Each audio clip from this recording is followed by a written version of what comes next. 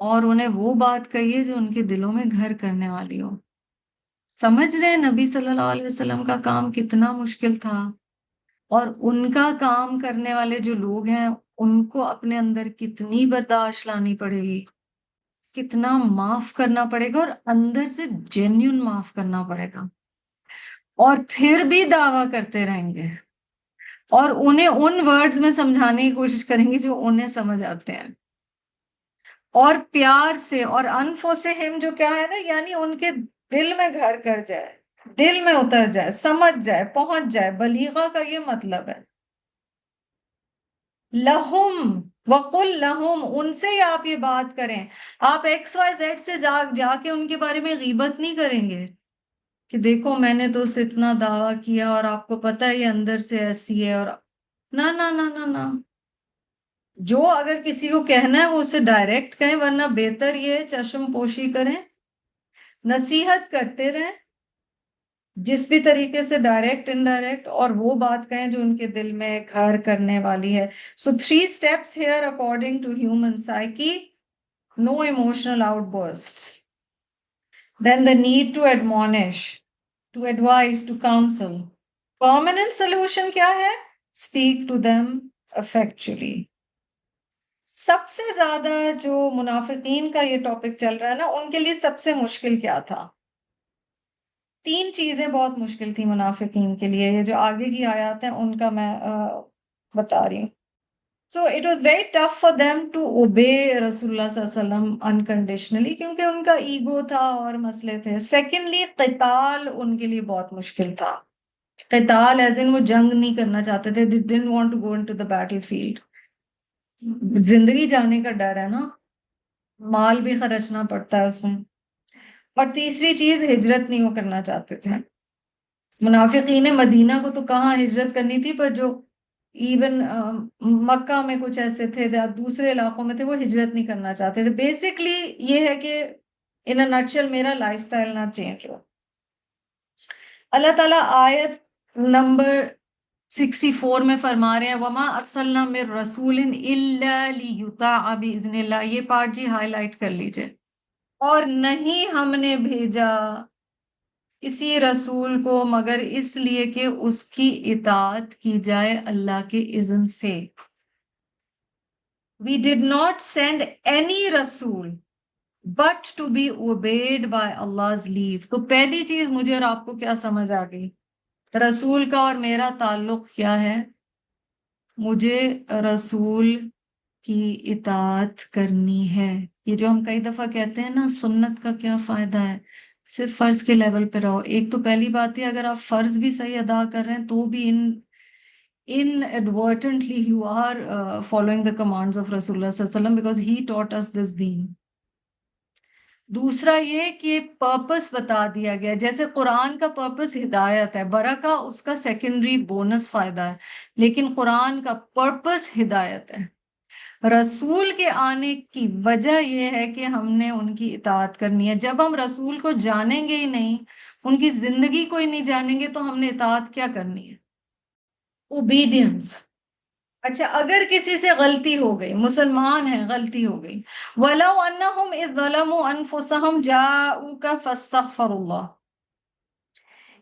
If they would have come to you when they had wronged themselves to seek Allah's forgiveness, وَاسْتَغْفَرَ لَهُمُ الرَّسُولُ, and if the Rasul had also asked Allah's forgiveness for them, لَوَجَدُوا اللَّهَ تَوَّابًا رَحِيمًا, they would have found Allah forgiving and merciful.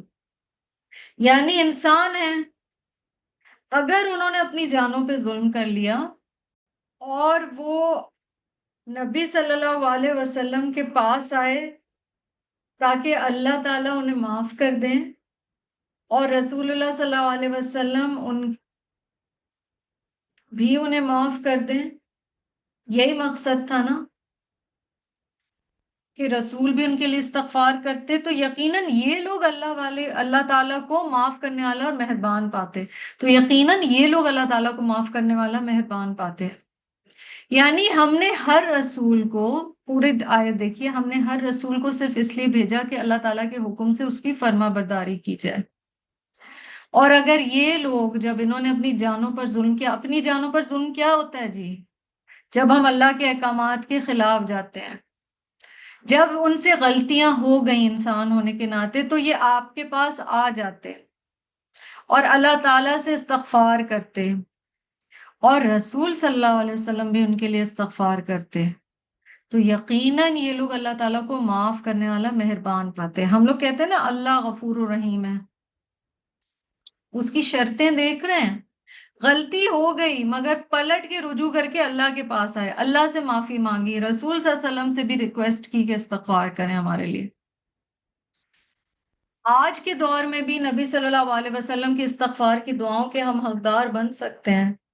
ایک simple سی example دیتی ہوں، عمرے یا حج کے لیے ہم جاتے ہیں، ٹھیک ہے، مردوں کو بال ٹرم کرانے ہوتے ہیں، جو ٹرم کراتا ہے اس کے لیے ایک دفعہ دعا کی ہے رسول اللہ صلی اللہ علیہ وسلم نے، جو پورا سر منڈواتا ہے اس کے لیے 3 دفعہ دعا کی ہے۔ ہم اب بھی رسول اللہ صلی اللہ علیہ وسلم کی دعائیں پا سکتے ہیں، بٹ سٹیپ 1 اپنی غلطی کا احساس ہونا، رجوع کر کے اللہ کے پاس جانا، یہ یقین سے توبہ کرنا کہ میں آئندہ یہ نہیں کروں گا۔ حضور صلی اللہ علیہ وسلم سے اس وقت کے لوگ they had this beautiful opportunity کہ حضور صلی اللہ علیہ وسلم سے استغفار کی گزارش کرتے، ہم وہ نہیں کر سکتے، لیکن ہم آپ صلی اللہ علیہ وسلم کی احادیث کی روشنی میں، سیرت کی روشنی میں ہم وہ کام کر سکتے ہیں جن کاموں کی وجہ سے حضور صلی اللہ علیہ وسلم نے لوگوں کے لیے دعا فرمائی، اپنی امت کے لیے دعا فرمائی۔ اچھا، یہاں پہ ایک چھوٹا سا سوال پیدا ہوتا ہے، کیا کسی کو کہنا چاہیے کہ ہمارے لیے دعا کرو؟ اس میں اختلاف ہے علماء میں۔ کچھ کہتے ہیں کہ ہم دوسروں سے کہہ سکتے ہیں کہ ہمارے لیے دعا کریں، کچھ کہتے ہیں کہ نہیں، اپنے لیے دعا خود ہی کریں۔ ایک گروپ کا خیال ہے کہ اللہ کے علاوہ کسی سے سوال کرنا اچھا نہیں ہے۔ انبیاء علیہ السلام سے تو دعا کرانا ثابت ہے، اور آپ صلی اللہ علیہ وسلم نے مثلا حضرت اویس قرنی رضی اللہ عنہ کے بارے میں کہا تھا کہ تم ان سے اپنے لیے دعا کراؤ، ان کی دعائیں قبول ہوتی ہیں۔ اس میں یہ ضرور ذہن میں رکھیے کہ لوگوں پہ بہت زیادہ بوجھ نہ ڈالیں، یہ کہہ دیں کہ اگر آپ کو یاد رہے تو آپ دعا کر لیں، پہلی بات یہ۔ دوسرا، یہ جو ریچول ہے نا کہ اگر کوئی عمرے پہ جا رہا ہے، حج پہ جا رہا ہے، تو وہ مطلب مجھے لسٹیں دے دو، اور اللہ تو یہاں بھی ہے، اللہ وہاں بھی ہے، ٹھیک ہے۔ اور پھر مستقل لوگوں کو کہنا دعا میں یاد رکھیے گا، دعا میں یاد رکھیے گا۔ اگر آپ کا اس شخص سے کوئی دلی تعلق ہے، آپ کو لگتا ہے کہ وہ آپ کے لیے دعا کرے گا، کلوز تعلق ہے، تو بالکل آپ کہہ سکتے ہیں، لیکن کانسٹنٹلی اسے ایک رسم نہ بنائیں کہ ہاتھ ملائیں اور کہیں آپ مجھے دعا میں یاد رکھیے گا۔ سچی بات ہے، اتنے لوگوں کو بندہ یاد رکھ سکتا نہیں ہے، اپنی دعائیں ہم پوری کر لیں تو بہت ہے۔ اور جنرلی جو دعا کرنے والا ہے وہ کہے کہ اللہ سب مومنین اور مومنات کی جائز دعائیں آپ قبول فرما لیجئے، that's about it۔ لیکن جو دل سے دعا نکلتی ہے نا، اس کے جس کے اوپر گزرتی ہے، یا تو آپ کسی کی زندگی میں اتنا بڑا کوئی رول پلے کریں کہ وہ آپ کے لیے دعا مانگنے پہ مجبور ہو جائے۔ فلاح، اب یہ دیکھیے اگلی آیت شروع ہو رہی ہے فلاح سے، اور فلاح سے آیت شروع ہو رہی ہے تو اس کا مطلب ہے سٹریس دیا جا رہا ہے۔ فلا وربک لا یؤمنون حتی یحکموک فیما شجر بینہم ثم لا یجدوا فی انفسہم حرجا مما قضیت ویسلموا تسلیما۔ No, O Muhammad sallallahu alaihi wasallam, by your Rabb, they will never be true believers until they accept you as a judge in their disputes. Then they do not find any resentment in their hearts against your verdicts and accept them with complete submission۔ سمجھ آ گیا حضور صلی اللہ علیہ وسلم اور ہمارا تعلق کتنا گہرا ہے؟ قسم ہے تیرے پروردگار کی، یہ ہرگز مومن نہیں ہو سکتے جب تک آپس کے تمام اختلافات میں آپ صلی اللہ علیہ وسلم کو حکم یا حاکم نہ مان لیں۔ یعنی کسی چیز میں اگر حضور صلی اللہ علیہ وسلم کا صحیح حدیث سے، قرآن سے، ظاہر قرآن سپریم اینڈ دین صحیح حدیث، اگر کوئی آپ کو ڈائریکشن مل گئی ہے، پھر آپ اور میں نہیں کہہ سکتے کہیں اور سے ہم ڈائریکشن مانگیں۔ کوئی مجھے ایسا فتویٰ مل جائے جو میری مرضی کا ہو، پھر میں کسی ایسوٹیرک اسکالر کے پاس بھاگی بھی جاؤں کہ بس نہیں، یہ قرآن کہہ رہا ہے. جب تک تمام آپس کے اختلافات میں آپ کو حکم نہ مان لیں، حاکم نہ مان لیں، پھر جو فیصلے آپ ان میں کر دیں ان سے اپنے دل میں اور کسی طرح کی تنگی اور ناخوشی نہ پائیں. یعنی صرف یہ نہیں کہ بس مان لیے بات، اچھا چلو اب تو ماننی پڑ گئی ہے، ویسے میرا دل تو یہ نہیں تھا. نہیں، دل کے اندر اپنے دل کو چیک کریں. اللہ اور رسول صلی اللہ علیہ وسلم کے کمانڈمنٹس میں دل راضی ہے، یا یہ کہ مان رہے ہیں مگر دل راضی نہیں ہے؟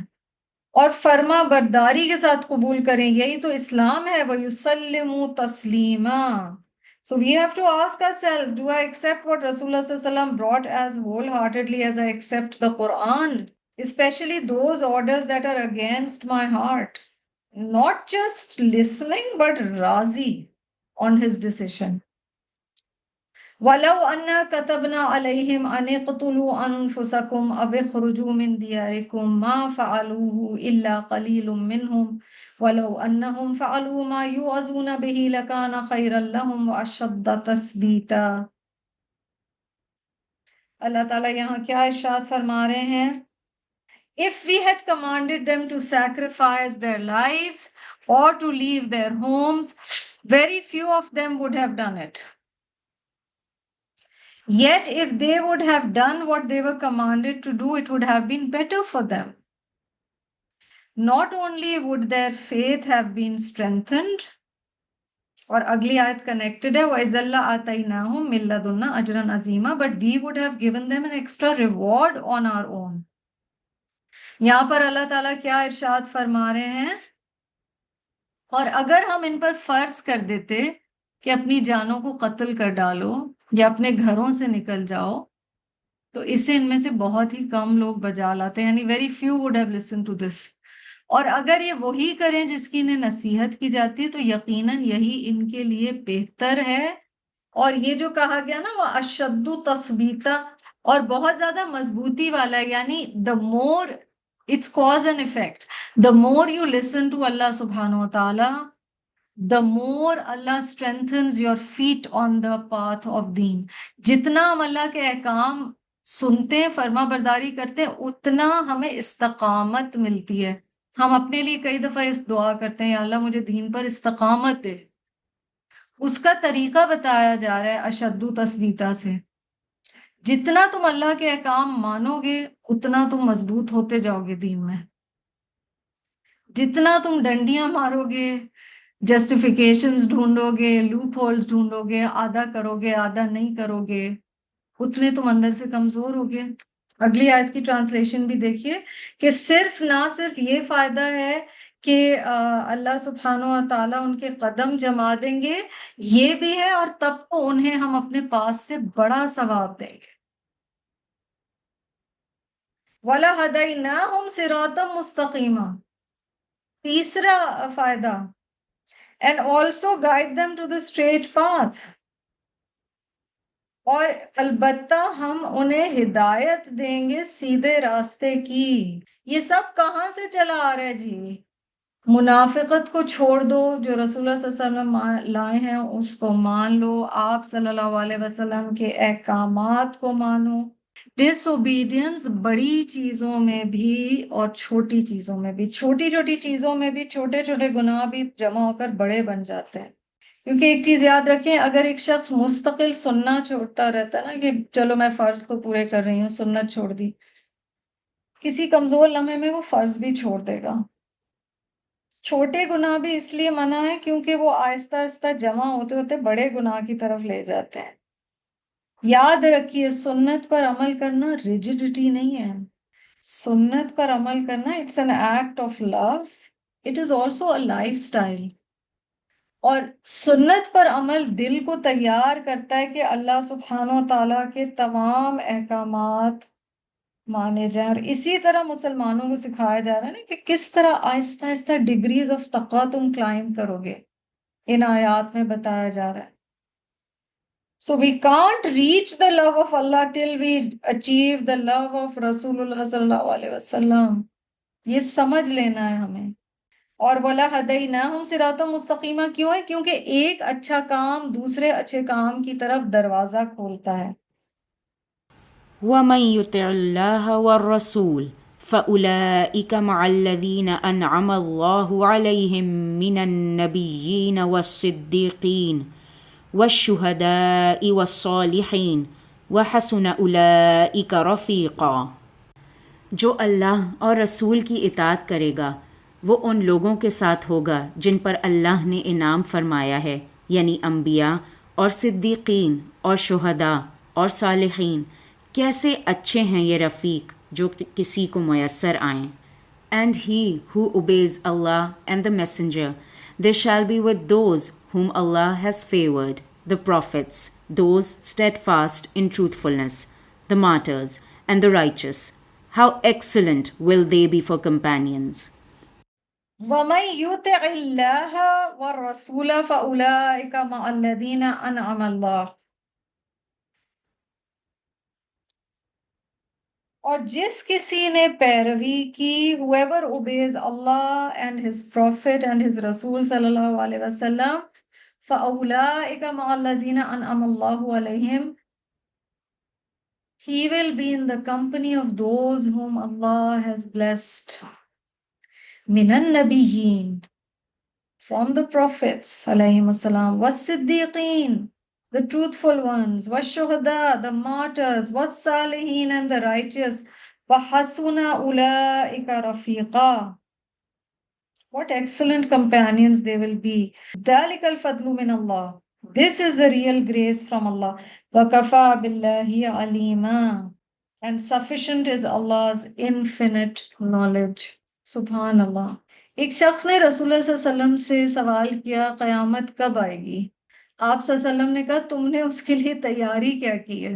اس نے کہا میں نے کوئی تیاری نہیں کی مگر میں اللہ اور اس کے رسول سے محبت کرتا ہوں صلی اللہ علیہ وسلم.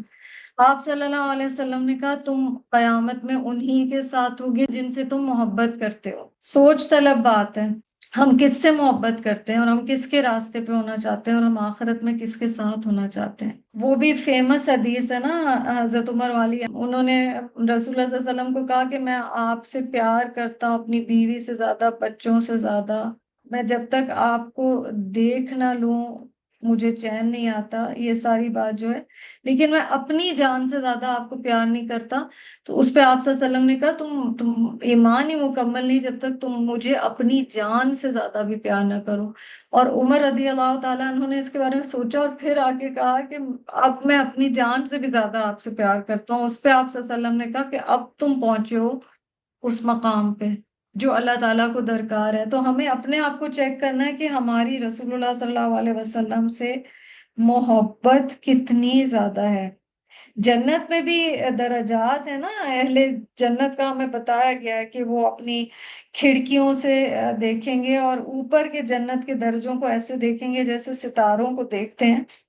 تو جتنا زیادہ نبی صلی اللہ علیہ وسلم کی سنت پر چلیں گے، جتنا آپ صلی اللہ علیہ وسلم کی فرما برداری ہوگی، the more we are obedient to Allah and His Messenger, the more we have hopes of climbing up the ranks. اور اس میں صرف یہ نہیں کہ ہم دعا کرتے رہیں کہ ہمیں اعلیٰ درجات ملیں، اس میں ہمیں کام بھی کرنے پڑیں گے. مثلا حضرت ربیعہ بن کعب کے بارے میں آپ کو پتہ نہیں کہ حضور صلی اللہ علیہ وسلم کی بڑی خدمت کرتے تھے، اور ایک دفعہ آپ صلی اللہ علیہ وسلم کو وضو کروا رہے تھے تو آپ صلی اللہ علیہ وسلم ان سے بہت خوش تھے. آپ صلی اللہ علیہ وسلم نے کہا تم مانگو کیا مانگتے ہو؟ انہوں نے کہا میں آپ کے ساتھ جنت میں ہونا چاہتا ہوں. صحابہ کو بھی دیکھیں، وہ دنیا میں کوئی مال مانگ سکتے تھے، کوئی چیز مانگ سکتے تھے، انہوں نے نبی صلی اللہ علیہ وسلم کو کہا مجھے جنت میں آپ کا ساتھ چاہیے.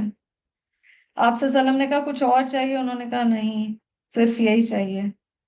تو حضور صلی اللہ علیہ وسلم کا جواب دیکھیے، then help me by excessive سجود، پھر میری مدد کرو سجدوں کی کثرت سے. یعنی میں تو تمہارے لیے دعا کروں گا کہ تم میرے ساتھ ہو جنت میں، لیکن تم اپنے سجدے بڑھا دو. تو یعنی کچھ عمل تمہارا ہوگا اور کچھ دعا حضور صلی اللہ علیہ وسلم کی لفٹ کرنے میں کام کرے گی. ہم سورۃ الفاتحہ میں کہتے ہیں نا صراط الذین انعمت علیہم، تو یہاں انعمت علیہم کی ڈسکرپشن آیت نمبر 69 سورۃ النساء میں آئی ہے، النبیین، الصدیقین، الشہداء، الصالحین وحسن اولئک رفیقا، یعنی یہی سب سے اچھے ساتھی ہیں۔ پر رسول اللہ صلی اللہ علیہ وسلم نے کس کو ساتھی کے طور پر چن لیا تھا؟ آپ صلی اللہ علیہ وسلم کے نزدیک ساتھی سب سے اچھا کون تھا؟ اللہ سبحانہ و تعالی نبی صلی اللہ علیہ وسلم نے دنیا سے جانے سے پہلے دعا کی تھی، اللہم فی الرفیق الاعلی، او اللہ in the most high company 3 times and then he passed away. May Allah's best blessings be upon him.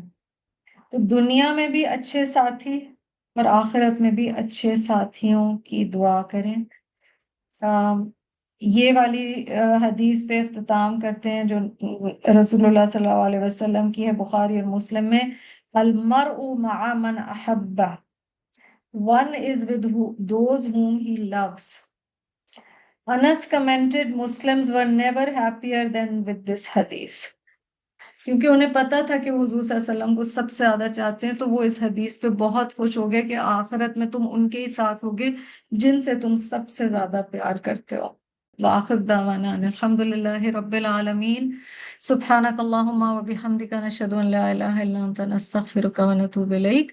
We have 3 sessions remaining, so just giving a heads up that inshallah in future we'll try and give a 5-minute break in between, and the class will be 2:30 to 5 inshallah. Assalamu alaikum wa rahmatullahi wa barakatuh.